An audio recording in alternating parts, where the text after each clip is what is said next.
Hello and welcome. My name is Mani, and today we will be diving into the world of cryptography and specifically focusing on mm, block ciphers and one of their most common modes of operations, that is ECB and CBC.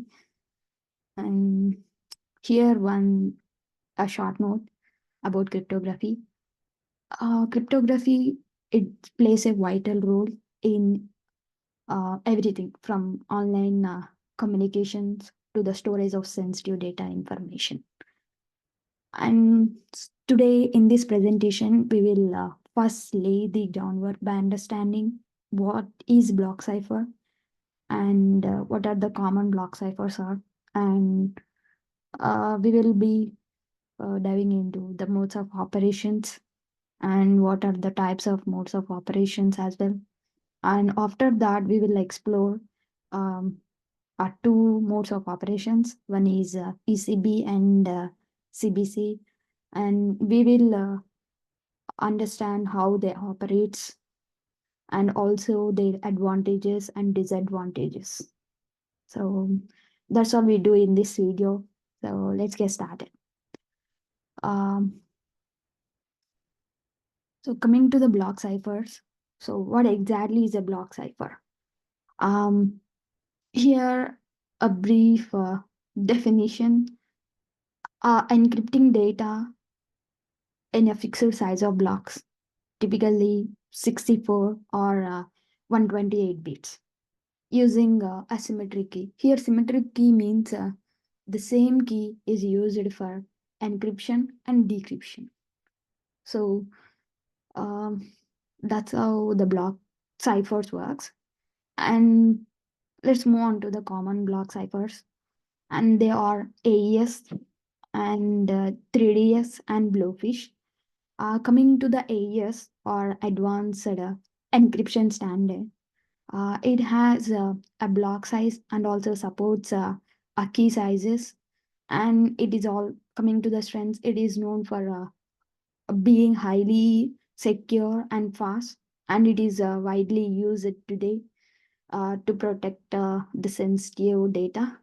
On the other hand, 3DS or triple DS, uh, it has a block size and also a supports key made up of three 56-bit keys, and also it is more secure than DES, and nowadays it is slower and also less commonly using because of advancements in encryption standards. So lastly, the Blowfish, it has a block size of 64-bit and also supports flexible ranges of key sizes, and it is still known for fast and flexible and used in various encryption algorithms as well. So here we got an understanding of what is block ciphers are. And then here the question rises, why we need the modes of operations and why NIST, that is National Institute of Standard Technology, introduced a 5 modes of operations. Basically, block ciphers alone are not always enough for secure encryption. So this is where the modes of operation come into picture. So what exactly, I'm sorry, what exactly uh, the modes of operation do? I mean, how it works. Um, Basically, how we define a block cipher should be how a block cipher should be applied when encrypting and decrypting the data to encrypt and decrypt the data when dealing with multiple blocks of data.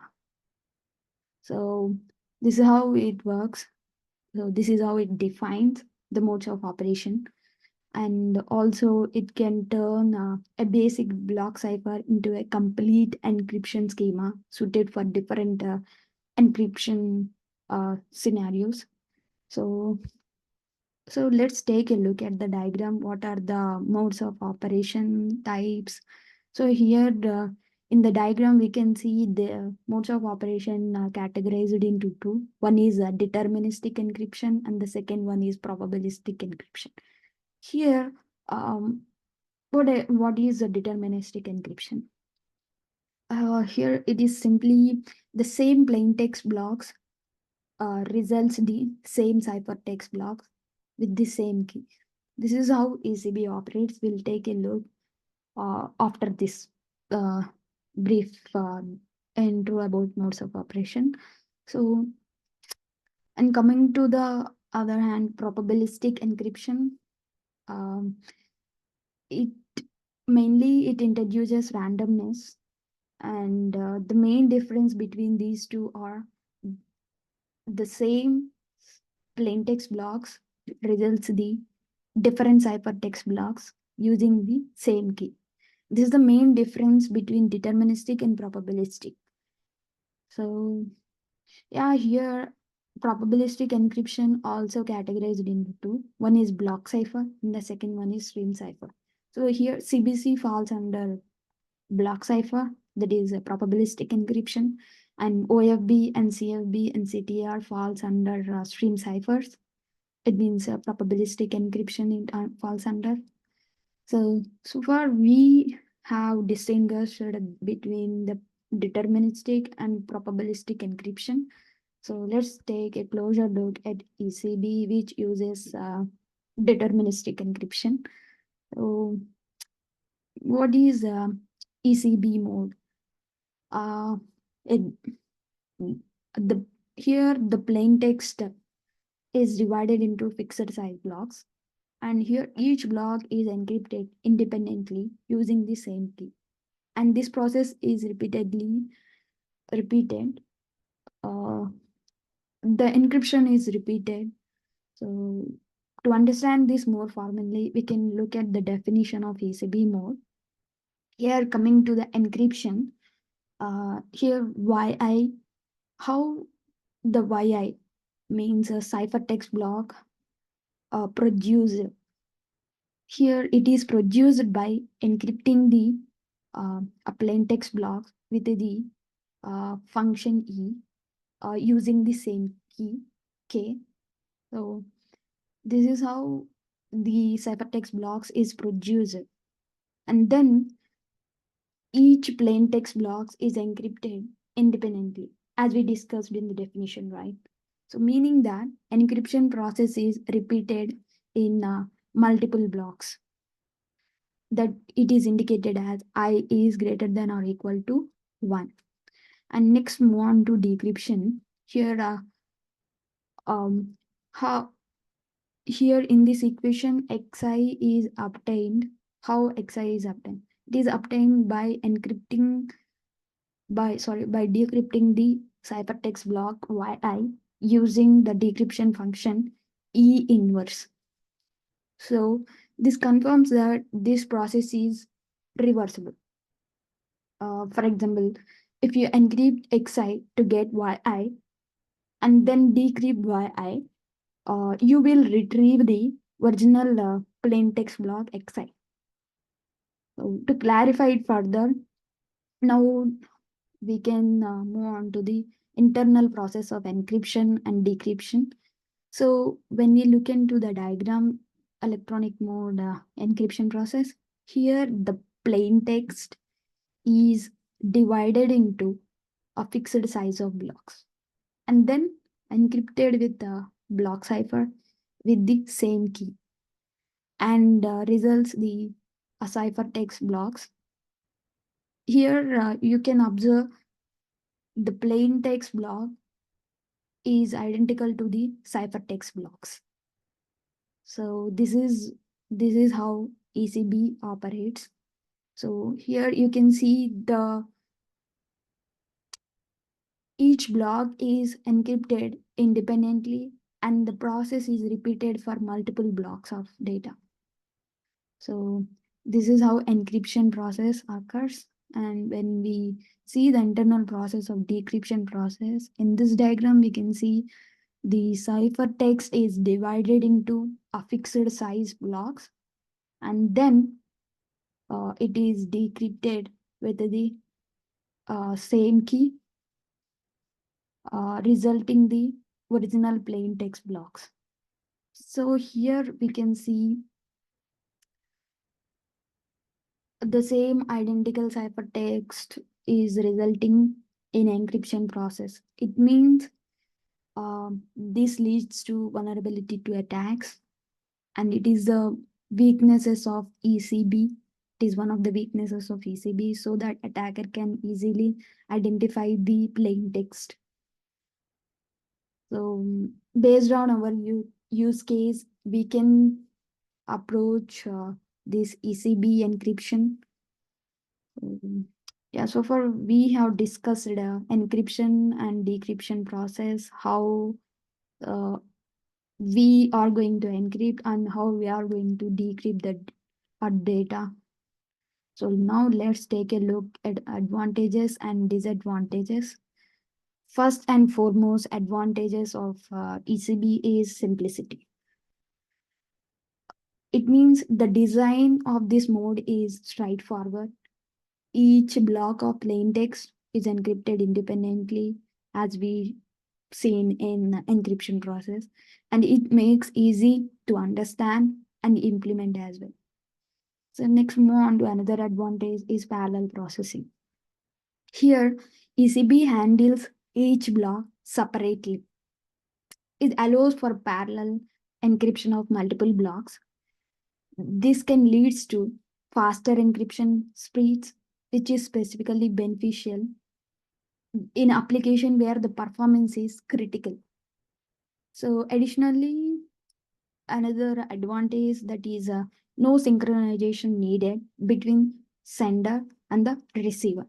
This is a practical advantages because it simplifies the implementation, and also you don't have to deal with the um, complexities of coordinating encryption and decryption process, and it makes easier to work with ECB. So, however, it is important to consider the disadvantages of ECB as well. And the first and foremost, that is the identical plain text blocks produces identical ciphertext blocks. What exactly it means? This predictability can be a significant vulnerability. As we discussed this weakness in encryption process, we have seen the identical plain text blocks resulting in the identical ciphertext blocks. So uh, it means if an attacker has access to the ciphertext, they can analyze it and potentially uncover patterns. So this means the same piece of data will always look the same when encrypted, which can compromise security issues. So, and coming to another disadvantages, vulnerability to substitution attacks. This means because of its predictable nature, ECB allows attacker to exploit these patterns to gain insights of into the plain text. So if attacker recognize parts of the ciphertext, they may infer information about the underlying data. So which is a serious concern for sensitive information. So finally, due to these vulnerabilities, ECB is not suitable for encrypting a large sets of data. It means an environment where security is paramount, relying on ECB could expose your data to unnecessary risks. Its weaknesses makes it generally unsuitable for protecting large amounts of sensitive data effectively. So these are the disadvantages uh, of ECB, and we have seen the advantages of ECB. So we can discuss one disadvantages with a simple example, that is identical plain text blocks produce identical ciphertext blocks with an example by encrypting a bitmap image. Here you can see in this example, when encrypting with a bitmap image with ECB, the image is divided into fixed size of blocks, and each block is encrypted independently. So if identical blocks here, if identical blocks exists in the image, they will produce same identical ciphertext blocks in the encrypted image. So this predictability can reveal patterns in the encrypted data, making it vulnerable to analysis and potential attacks. This is the one weaknesses in ECB. So we can see it in this example as well. The same identical blocks of original bitmap, after encrypting the same ciphertext blocks, we can easily identify what is the pattern. So this is like one attack, and this example clearly demonstrate how ECB lacks of randomness leads to vulnerabilities, showcasing why it is generally not recommended to secure applications. But if the use case is suitable for some applications, we can go to this approach. Otherwise, if security is the main concern, then it is not recommended for application. Um, so far we have discussed what is ECB, and including the internal process of encryption and how we gonna decrypt the data, and also we have seen some strengths and weaknesses of ECB, and also a real world implications. And then we have discussed before this ECB modes of operations, and also what is block ciphers. So that's it. So I would like to pass the presentation over to other teammate. Even he will continue the topic of CBC mode. Thank you.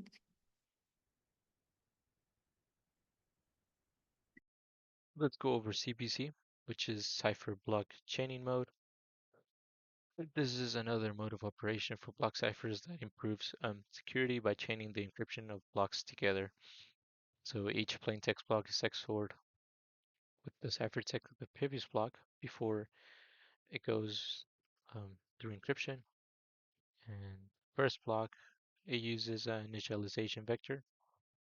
And this process ensures that identical plaintext blocks produce different ciphertext blocks, which was not the case with ECB, where you had identical plaintext blocks producing the same ciphertext block. So let's go over definition of CBC. So the first block, XI, is XORed with DIV, and then we get our ciphertext, which can be called a C1, or yes, we can call C1. No, we will call this YI minus 1. So the subsequent plain text blocks, which are denoted as XI, they're XORed with the with the ciphertext of the previous block, which in this case is YI minus 1. And then we encrypt, and we get second, our subsequent ciphertext. So we, in order to decrypt the first ciphertext block, we XOR,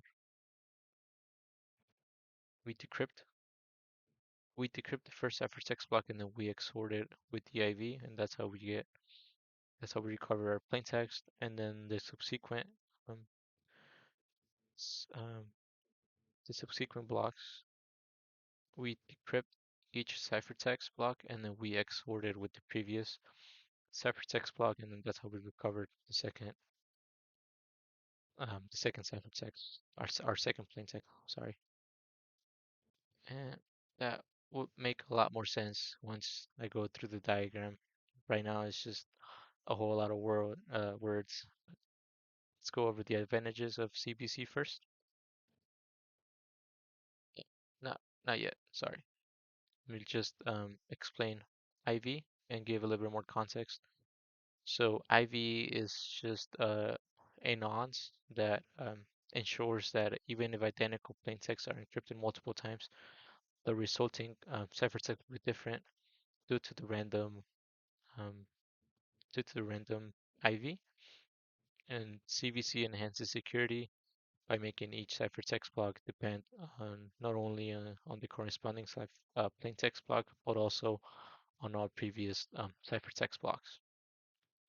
So let's even if a single bit of the ciphertext is changed, it will affect the decryption of the current block and the subsequent blocks, which provides resistance to certain types of attacks. So now let's go over the advantages of CBC. So because of its chaining process, CBC prevents identical plain text blocks from producing identical ciphertext blocks, which makes it more secure against pattern recognition attacks, and it is also ideal for encrypting large amounts of data. Now let's go over the disadvantages. Um, while it offers better security, it requires synchronization between the sender and the receiver, and it is also, having the same IV throughout the whole process, and it is not parallelizable, which process depends each each block depends on the previous block, which makes it slower, and it is also vulnerable to bit flipping attacks if the integrity of the data is not checked. So let's go over the diagram of CBC. Let's look at this as a simple um, plain text message split into two blocks. So we have, um, oh, let me just explain something real quick. So in CBC, as we saw before, these blocks would be encrypted independently, resulting in, each in parallel um, processes. However, in CBC process, it's something like this. So the first plain text block, which in this case we can call P1, is XORed with the IV, and then it gets encrypted, and then that's how we get our first ciphertext block. So in order to do the second one, um, the P2, it's XORed with our previous ciphertext block. It goes through the encryption process, and that's how we get our second ciphertext block. So now let's look at how the decryption works in CBC. So since each ciphertext block depends on the previous ciphertext block, um, decryption it's um, it's quite similar to the encryption process. So the first ciphertext block it gets decrypted, and then it's XORed using our IV, and that's how we recover um, our first plain text block of plain text, which is P1, and then the second block we decrypt uh, using the key. We XORed it. We XORed it with our previous ciphertext, and that's how we recovered um, uh, our second plain text block. So just in summary, you need to decrypt a block in CBC mode. You need both the current ciphertext block and the previous ciphertext block, and this ensures that, like I said, even though the same plex might be repeated, the ciphertext would look a lot different. So let's go over another example, a little example that follows the same diagram. So we are encrypting and decrypting the message hello hello using a block size of 5 characters. So these, after 5 characters, it would be split, and that's how we get our second plain text block. And then we're using an IV called ABC12. So like I said before, P1 gets first hello, which is P1 gets XORed with the IV, ABC12, and then this is what we get, and then it gets encrypted, and our, this is what the ciphertext, our resultant ciphertext, which we can call C1. And then in order to encrypt the second um, block of plain text, we XORed it. We XORed um, this message, which can be called P2. We XORed it with the previous ciphertext, which is what we got from our previous encryption process. And the result, um, it's this message, and then we encrypt that message, and that's how we get our ciphertext block, our second ciphertext block. And this is just what the final message would look like encrypted. And in order to decrypt the message, we take our first ciphertext, we decrypt it using the key, and then we XOR it with the IV, and that's how we get our first. So we recover our first block of plain text, which was hello, and then the second block, ciphertext, which was this ciphertext. We decrypt it, and then we XOR it with the previous ciphertext, which was this right here, and that's how we recover our second hello message.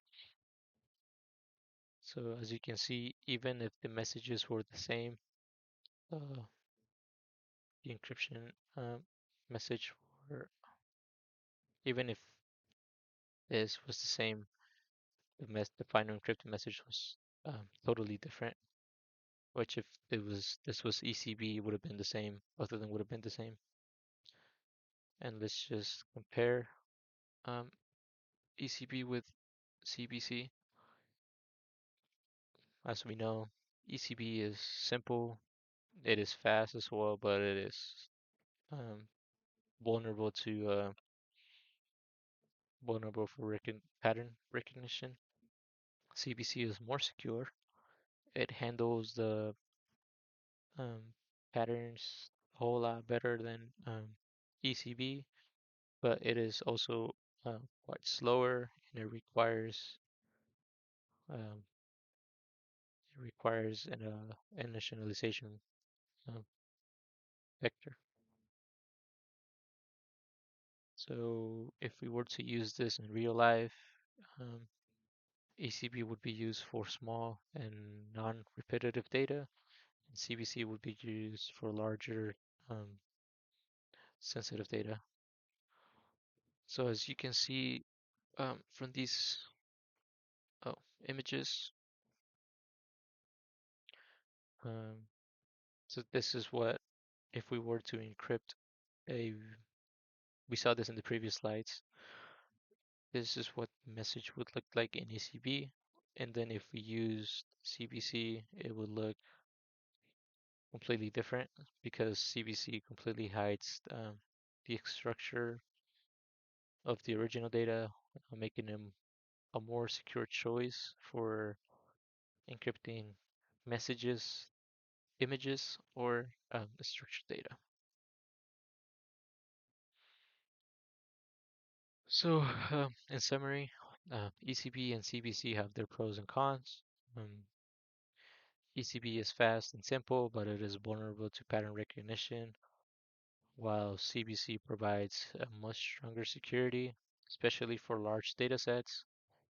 So the choice, it just depends on the specific use case and security needs.